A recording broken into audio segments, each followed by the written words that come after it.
స్వరూపాయ నమశివాయ. అమ్మవారి స్వరూపాల్లో మనందరికీ ప్రీతిపాత్రమైన రూపం సరస్వతి రూపం.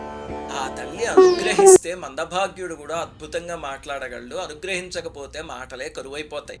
రామాయణంలో కథ ఉంది. రావణుడు, కుంభకర్ణుడు, విభీషణుడు ముగ్గురు బ్రహ్మగారికి ఘోరమైన తపస్సు చేస్తే రావణుడు వరాలు కోరుకున్నాడు. అవి లోకాల్ని సర్వనాశనం చేసేందుకు అనువైన వరాలు.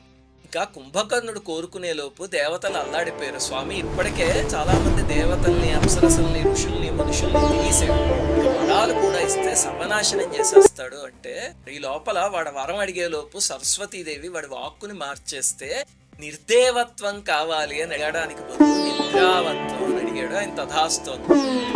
ఇంక నిద్రపోవడం మొదలుపెట్టాడు. అమ్మ అనుకూలించకపోతే అలా ఉంటుంది. అనుకూలిస్తే ఎలా ఉంటుంది అంటే, దేవీ భాగవతంలో ఇంకో కథ ఉంది, యాజ్ఞవల్క్య మహర్షి కథ.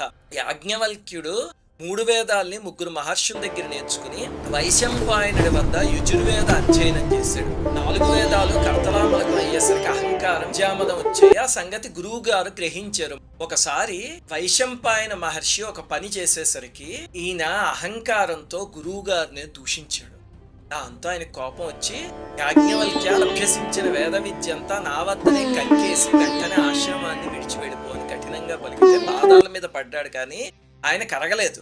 అప్పుడు నేర్చుకున్న వేదాలన్నిటినీ కక్కేసి వెళ్ళిపోయాడు. ఆ కక్కిన పదార్థం తిత్తిరి పక్షులు తిని చెప్పినదే తైత్రీయోపనిషత్తు. అందరూ నేర్చుకుంటాం. ఆ తైత్రీయోపనిషత్తు అలా వచ్చింది. ఆ తర్వాత యాజ్ఞవల్క్య మహర్షి సూర్య భగవాను ఆరాధించి ఆయన కళ్ళతో శుక్లయజుర్వేదాన్ని నేర్చుకున్నాడు. కానీ మర్చిపోయిన విద్య అంతా ఉంది కదా, మరి అప్పుడు సరస్వతీదేవికి తపస్సు చేస్తే అమ్మవారు కనిపించారు. అద్భుతమైన స్తుతి చేశాడు. 27 శ్లోకాల స్తుతి ఎలాంటిదంటే, మూర్ఖుడు బుద్ధిహీనుడు కూడా సంవత్సరం పాటు చేస్తే మహామేధావి అవుతాడు అని పురాణంలో చెప్పారు. కాలిపోయిన విత్తనం మొలకెత్తినట్టు వాడి బుద్ధి వికసిస్తుంది అని చెప్పారు. అమ్మవారు అనుగ్రహిస్తే అది ఎప్పుడైనా భవిష్యత్తులో చెప్పుకుందాంలేండి. కానీ సరస్వతీదేవి అనుగ్రహంతో అప్పుడు మహర్షికి విద్యలన్నీ వచ్చేసాయి. సరస్వతీ మాత అనుగ్రహిస్తే జరిగేది ఇది. అటువంటి తెల్లని అమ్మవారి స్వరూపానికి నమస్కరించుకుంటూ మనం ఏం నేర్చుకోవాలంటే, సరస్వతి అంటే సరతి ఇతి సరస్వతి అంటారు. ప్రవహించేదే సరస్వతి శక్తి.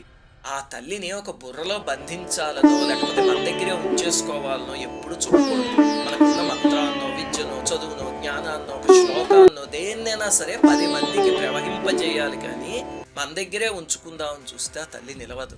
అలా విద్య దాచుకున్నవాడు తర్వాతి జన్మలో బుద్ధిహీనుడై పుడతాడు అని పురాణం చెప్పింది. అందుకని ఆ పని మాత్రం